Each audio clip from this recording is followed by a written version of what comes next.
Bismillahirrahmanirrahim. Assalamualaikum warahmatullahi wabarakatuh. Perkenalkan, nama saya Rizal Dika Putra dengan NIM C1C020034.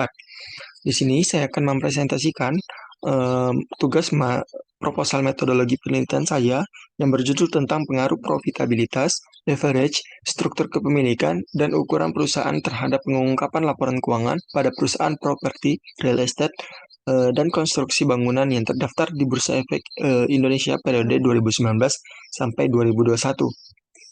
Yang dimana mata kuliah metodologi penelitian ini diampu oleh Bapak Wirmeka Putra. Untuk daftar isinya sendiri itu terdiri pertama ada pendahuluan, selanjutnya masuk ke tinjauan pustaka, metode penelitian, dan daftar pustaka. Langsung saja kita masuk ke bagian latar belakang. Setiap perusahaan sangat bergantung pada laporan keuangan perusahaan, di mana laporan keuangan yang pada hakikatnya merupakan hasil dari proses akuntansi yang disusun menurut prinsip-prinsip akuntansi berterima umum yang digunakan untuk memberikan informasi data keuangan kepada pihak yang berkepentingan.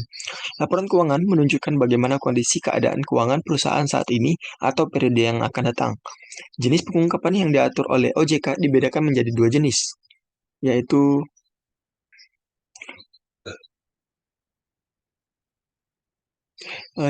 pengungkapan wajib atau mandatory disclosure dan pengungkapan sukarela atau voluntary disclosure.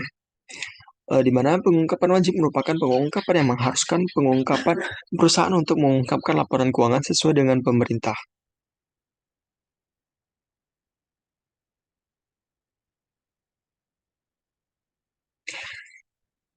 Hal ini diatur dalam peraturan tentang standar pengungkapan informasi bagi perusahaan yang telah melakukan penawaran umum dan perusahaan publik diatur dalam peraturan OJK nomor 29 POJK 04 2016 tentang laporan tahunan emiten atau perusahaan publik. Sedangkan pengungkapan sukarela adalah penyampaian informasi yang diberikan secara sukarela merupakan salah satu cara yang digunakan manajemen untuk meningkatkan kredibilitas perusahaan. Menurut Susan Irawati, mendefinisikan probability ratio atau rasio keuntungan adalah rasio yang digunakan untuk mengukur efisiensi penggunaan aktiva perusahaan atau merupakan kemampuan suatu perusahaan untuk menghasilkan laba selama periode tertentu. Biasanya semesteran, triwulan, dan lain-lain. Untuk melihat bagaimana kemampuan perusahaan dalam beroperasi secara efisien, mengukur, menghitung, menilai laba yang diperoleh perusahaan dalam satu periode tertentu. Rasio ini menunjukkan seberapa baik perusahaan menggunakan asetnya untuk menghasilkan laba dan nilai bagi pemegang saham. Menurut Irham Fahmi, rasio leverage adalah mengukur seberapa besar perusahaan dibiayai dengan utang. Penggunaan utang yang terlalu tinggi akan membahayakan perusahaan karena perusahaan akan masuk ke dalam kategori extreme leverage atau utang ekstrim, yaitu perusahaan terjebak dalam tingkat utang yang tinggi dan sulit untuk melepaskan beban utang tersebut. Uh,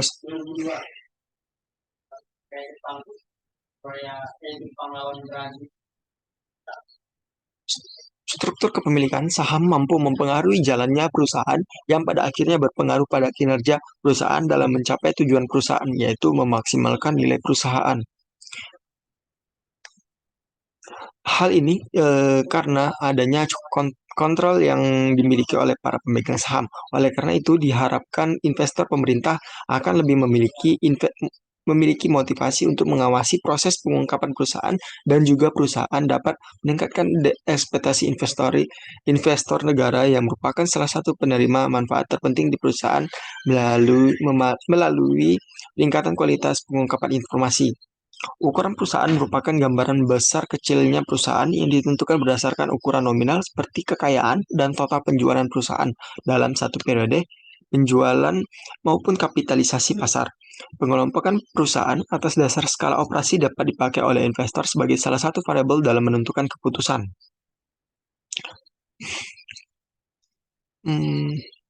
Penelitian yang dilakukan oleh Muhammad Reza Syaputra 2020 yang berjudul Pengaruh Profitabilitas, Leverage, dan Struktur Kepemilikan Institusional terhadap Pengungkapan Laporan Keuangan memperoleh hasil bahwa profitabilitas dan struktur kepemilikan institusional mempengaruhi pengungkapan laporan keuangan, sedangkan untuk variable leverage diketahui tidak berpengaruh terhadap pengungkapan laporan keuangan.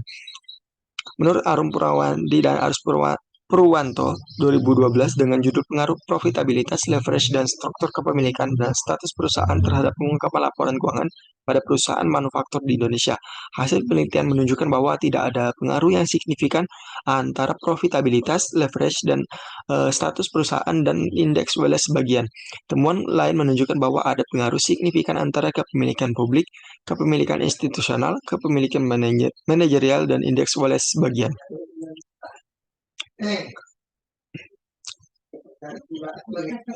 Dari uraian itu, maka penelitian ini mengambil judul tentang analisis profitabilitas, leverage, struktur kepemilikan, dan ukuran perusahaan terhadap pengungkapan laporan keuangan, studi pada perusahaan properti, real estate, dan konstruksi bangunan yang terdaftar di Bursa Efek Bursa Efek Indonesia tahun 2019 sampai 2021. Selanjutnya itu rumusan masalah, tujuan penelitian, dan manfaat penelitian. Untuk rumusan masalah yang pertama itu ada apakah profitabilitas, leverage, struktur kepemilikan, dan ukuran perusahaan berpengaruh terhadap pengungkapan laporan keuangan pada perusahaan properti, real estate, dan konstruksi bangunan yang terdaftar Bursa Efek Indonesia tahun 2019 sampai 2021. Apakah profitabilitas pengaruh terhadap pengungkapan laporan keuangan pada perusahaan properti dan real estate pada perusahaan properti, real estate, dan konstruksi bangunan yang terdaftar Bursa Efek Indonesia pada tahun 2019-2021. Yang ketiga yaitu apakah leverage berpengaruh terhadap pengungkapan laporan keuangan pada perusahaan properti, real estate, dan konstruksi bangunan yang terdaftar di Bursa Efek Indonesia tahun 2019 sampai 2021. Rumusan yang keempat yaitu apakah struktur kepemilikan berpengaruh terhadap pengungkapan laporan keuangan pada perusahaan ini, dan seterusnya. Dan yang kelima itu, rumusan yang kelima adalah apakah ukuran perusahaan berpengaruh terhadap pengungkapan laporan keuangan pada perusahaan properti, real estate, dan konstruksi bangunan yang terdaftar di Bursa Efek Indonesia tahun 2019 sampai 2021. Untuk tujuan penelitiannya itu pertama untuk mengetahui apakah profitabilitas, leverage, struktur kepemilikan, dan ukuran perusahaan berpengaruh terhadap pengungkapan laporan keuangan pada perusahaan properti, real estate, dan konstruksi bangunan yang terdaftar di Bursa Efek Indonesia tahun 2019 sampai 2021. Tujuan yang kedua yaitu untuk mengetahui apakah profitabilitas berpengaruh terhadap pengungkapan laporan keuangan. Yang ketiga, untuk mengetahui apakah leverage berpengaruh terhadap pengungkapan laporan keuangan. Dan yang keempat, untuk mengetahui apakah struktur kepemilikan berpengaruh terhadap pengungkapan laporan keuangan. Dan yang terakhir, untuk mengetahui apakah umur perusahaan berpengaruh terhadap pengungkapan laporan keuangan. Adapun untuk manfaatnya yaitu pertama, bagi peneliti untuk menambah pengetahuan dan wawasan khususnya mengetahui pengaruh profitabilitas, leverage, struktur kepemilikan, dan ukuran perusahaan berpengaruh terhadap pengungkapan laporan keuangan. Yang kedua, bagi peneliti selanjutnya, hasil penelitian ini diharapkan dapat menjadi bahan referensi dan sumbangan konseptual dalam melakukan penelitian sejenis mengenai integritas laporan keuangan dan faktor-faktor yang mempengaruhinya. Ketiga, bagi akademis, penelitian ini sangat berguna untuk menambah pengetahuan dalam lingkup pendidikan formal, yaitu untuk bidang akademis karena dapat memperluas wawasan tentang pentingnya kelengkapan dan luas pengungkapan laporan keuangan yang dapat digunakan sebagai pedoman dalam proses belajar mengajar. Bagi investor, memberikan informasi mengenai faktor-faktor yang mempengaruhi pengungkapan laporan keuangan pada perusahaan. Masuk ke bagian tinjauan pustaka. Laporan keuangan adalah hasil dari proses akuntansi dan informasi historis yang di dalamnya terdapat proses identifikasi, pengukuran, dan laporan informasi ekonomi sebagai bahan pertimbangan dalam mengambil keputusan yang tepat. Pengungkapan laporan keuangan menyediakan informasi yang berguna bagi investor dan kreditor sekarang dan yang potensial secara pemakai lainnya dalam mengambil keputusan investasi, kredit, dan keputusan serupa secara rasional. Dalam menghitung indeks pengungkapan atau disclosure, penulis menggunakan indeks Wallace yang mengungkapkan perbandingan antara jumlah item yang diungkapkan dengan jumlah item yang seharusnya diungkapkan. Indeks Wallace adalah instrumen yang digunakan untuk mengukur beberapa banyak informasi laporan keuangan yang material yang diungkapkan oleh perusahaan. Semakin banyak item yang diungkapkan oleh perusahaan, semakin banyak juga angka indeks yang diperoleh perusahaan dengan rumus bagi berikut. Indeks Wallace dibagi indeks Wallace sama dengan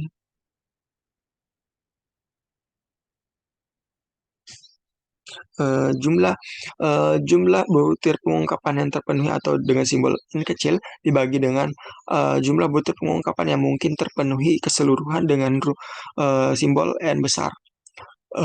Perusahaan dengan indeks yang lebih tinggi menunjukkan bahwa perusahaan tersebut telah melakukan pengungkapan secara lebih komprehensif dibanding perusahaan lain.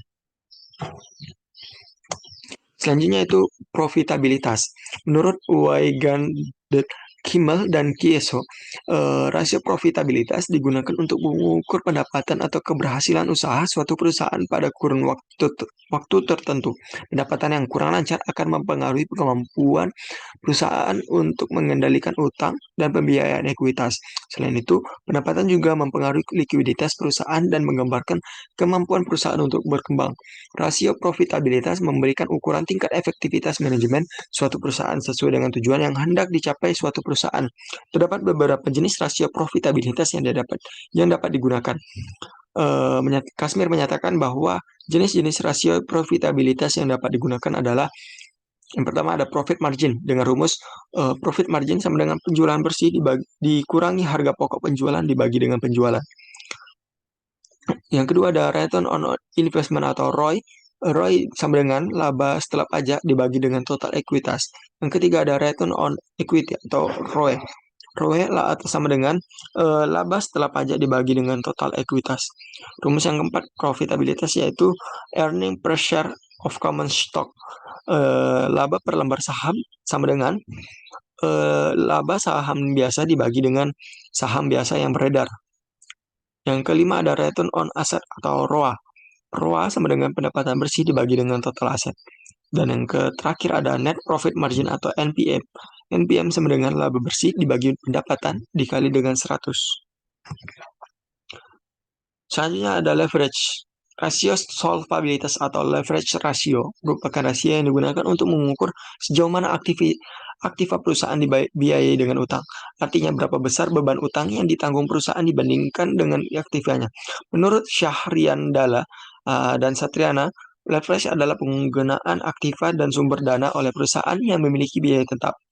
Berarti dari sumber dana yang berasal dari pinjaman karena memiliki bunga sebagai beban tetap dengan maksud agar meningkatkan keuntungan potensial pemegang saham. Penggunaan rasio leverage disesuaikan dengan tujuan perusahaan. Adapun jenis-jenis rasio leverage yang lain digunakan menurut Harry.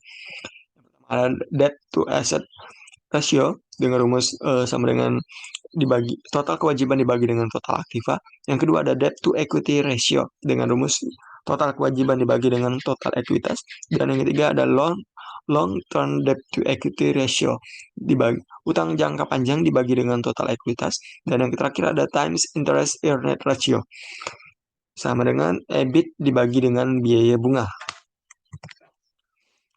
Selanjutnya ada struktur kepemilikan. Struktur kepemilikan merupakan pemisahan antara pemilik perusahaan dan manajer perusahaan. Pemilik atau pemegang saham adalah pihak yang menyertakan modal ke dalam perusahaan. Sedangkan manajer adalah pihak yang ditunjuk pemilik dan diberi kewenangan mengambil keputusan dalam mengelola perusahaan.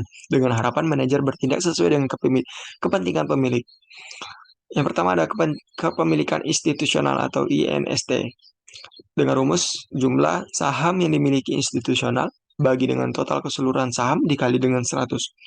Yang kedua ada kepemilikan manajerial atau disingkat dengan MAN dengan rumus jumlah saham yang dimiliki manajemen dibagi dengan total saham keseluruhan dikali dengan 100. Yang ketiga ada kepemilikan publik. Kepemilikan publik adalah proporsi atau jumlah kepemilikan saham yang dimiliki oleh publik atau masyarakat umum yang tidak memiliki hubungan istimewa dengan perusahaan. Kepemilikan publik merupakan presentasi kepemilikan saham yang dimiliki oleh pihak luar atau outsider ownership.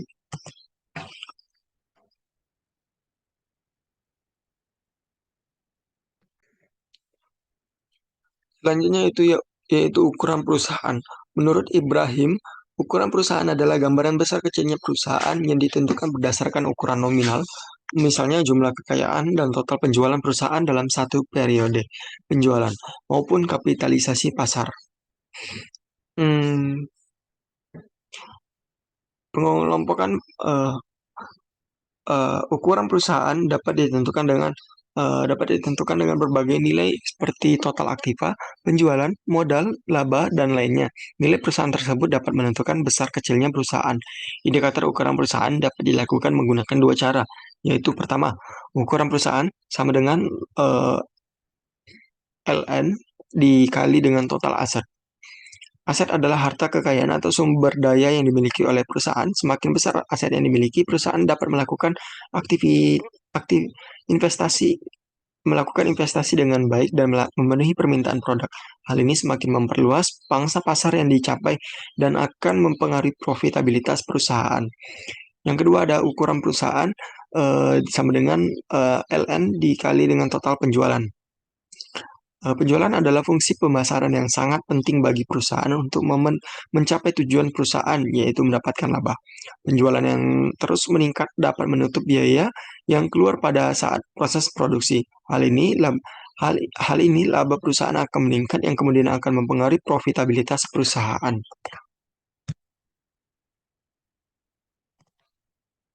Selanjutnya itu ada penelitian terdahulu. Terdapat beberapa penelitian yang telah dilakukan sebelumnya untuk mengetahui faktor-faktor yang mempengaruhi pengungkapan laporan keuangan dan beberapa penelitian terdahulu yang menggunakan variabel independen pada penelitian ini. Pertama ada Arum Purwandari dan Agus Purwanto dalam jurnal Diponegoro Journal of Accounting volume 1 nomor 1 tahun 2012. Dengan variabel independennya yaitu pengungkapan laporan keuangan, variabel independennya itu adalah profitabilitas, leverage, struktur kepemilikan, dan status perusahaan. Dengan hasil penelitian secara simultan variabel profitabilitas, leverage, kepemilikan publik, kepemilikan institusional, kepemilikan manajerial, dan status perusahaan berpengaruh secara signifikan terhadap indeks pengungkapan. Secara parsial, status perusahaan diperoleh tidak adanya pengaruh yang signifikan terhadap indeks Wallace. Yang kedua ada Indah Nurfitriani, Nofrita, dan Wiwin Aminah. Dengan variabel dependennya yaitu kelengkapan pengungkapan laporan keuangan variabel independennya yaitu ROA, leverage, ukuran perusahaan, dan umur perusahaan. Return on equity secara parsial berpengaruh signifikan dengan arah positif terhadap kelengkapan laporan keuangan. Leverage secara parsial tidak berpengaruh signifikan dengan arah negatif terhadap kelengkapan laporan keuangan.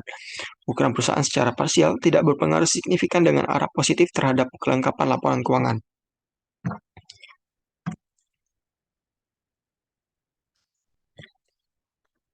Jenis data dan sumber data.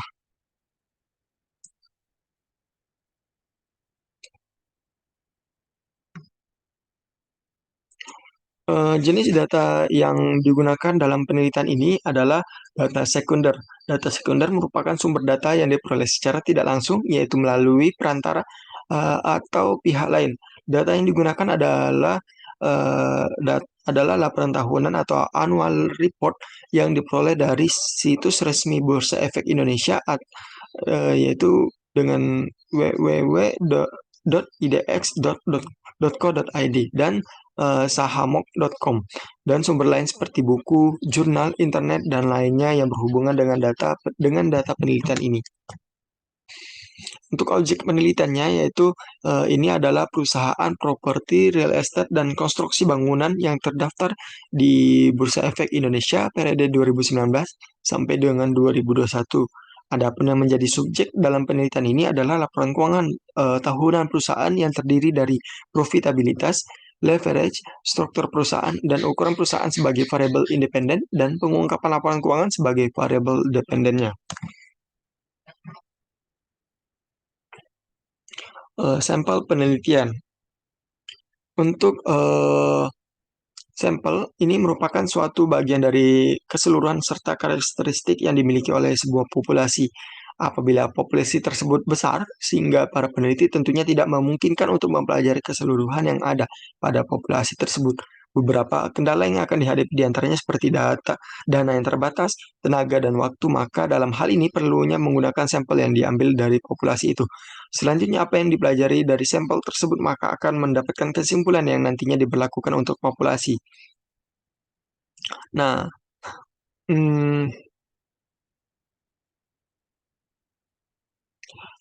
adapun ciri atau sifat yang digunakan untuk memilih sampel pada penelitian ini.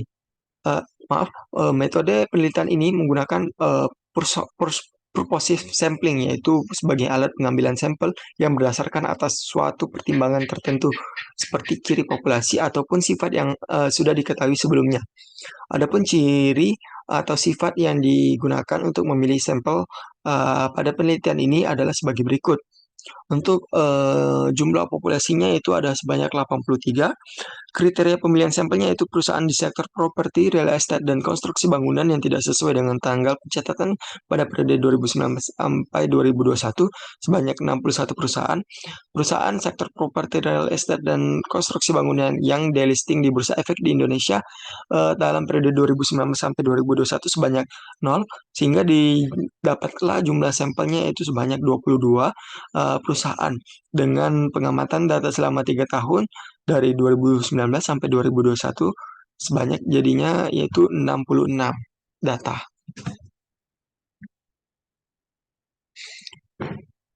Untuk variabel dependennya itu dalam penelitiannya ini pengungkapan laporan keuangan. Pengungkapan laporan keuangan yang diukur menggunakan instrumen Wallace serta menggunakan indeks untuk mengukur berapa banyak laporan keuangan yang material diungkap oleh perusahaan.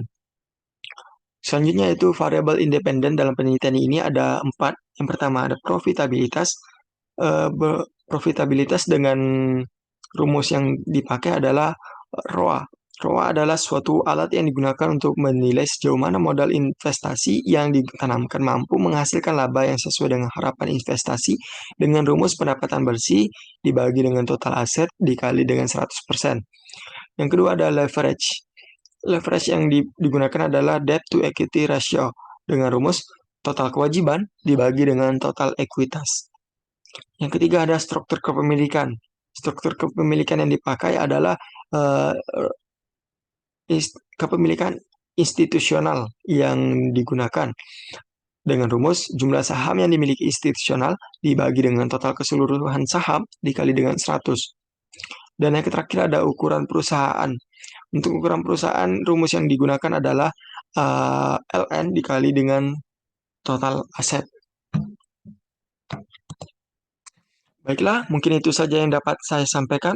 Lebih dan kurangnya saya mohon maaf. Saya akhiri. Wabillahi taufiq wal hidayah. Wassalamualaikum warahmatullahi wabarakatuh.